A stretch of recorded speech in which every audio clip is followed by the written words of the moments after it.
कोल्हापुर महानगर पालिका के प्रस्तावित विस्तार के खिलाफ ग्रामीण क्षेत्रों में कड़ा विरोध जताया जा रहा है। आज इस विस्तार के खिलाफ 20 गांवों में बंद का आह्वान किया गया। इस दौरान आवश्यक सुविधाओं को छोड़कर सभी व्यवसाय बंद रहे।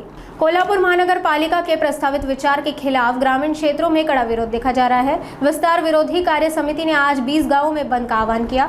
साथ ही चेतावनी दी है कि अगर निर्णय लागू किया गया तो आगामी जिला परिषद और नगर निगम चुनावों का बहिष्कार किया जाएगा। आज इस विस्तार के विरोध में गांव में आवश्यक सुविधाएं को छोड़कर सभी व्यवसाय बंद रखे गए। शहराच्या हद्दवाढीचा घाट घातलेला आणि आम्ही ग्रामीण जनता त्याला ताकदीने विरोध करतोय। विरोध करण्याची कारणच अशी आहेत की शहरापेक्षा निश्चित ग्रामीण भाग उजवा आहे। शहरामध्ये रस्त्यांची दुरुस्ती आहे, कचऱ्याचा गंभीर प्रश्न आहे, पाणी व्यवस्थापनाचा किंवा पाणी वितरणाचा प्रश्न गंभीर आहे।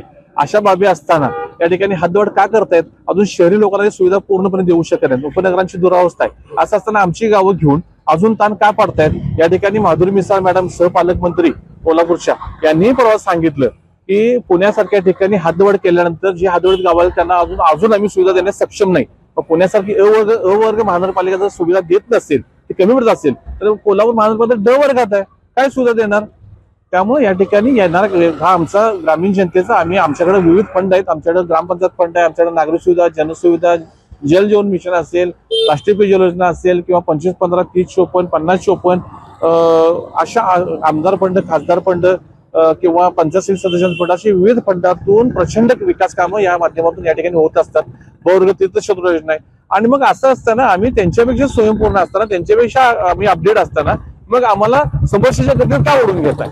यासाठी आमचा विरोध आहे।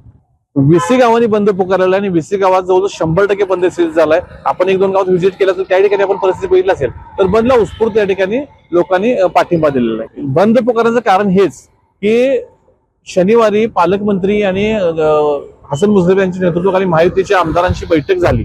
या बैठकीमध्ये हद्दवाढीबाबत ते सकारात्मक असल्याचं पत्रिकेतून आम्हाला वाचण्यात आलं। आणि आज मंगळवारी त्या ठिकाणी मुख्यमंत्री, उपमुख्यमंत्री, दोन्ही उपमुख्यमंत्री यांच्यासोबत त्यांची 10 आमदारांची बैठक होणार आहे आणि या बैठकीत निर्णय होण्याची शक्यता दाट आहे। म्हणून मग आमचा विरोध, आमचा रोष, आमचा आवाज या मुंबईपर्यंत पोहोचावा, मुख्यमंत्र्यांपर्यंत पोहोचावा म्हणून हे तात्काळ हद्दवाढीच्या विरोधात बंद पुकारलेला आहे।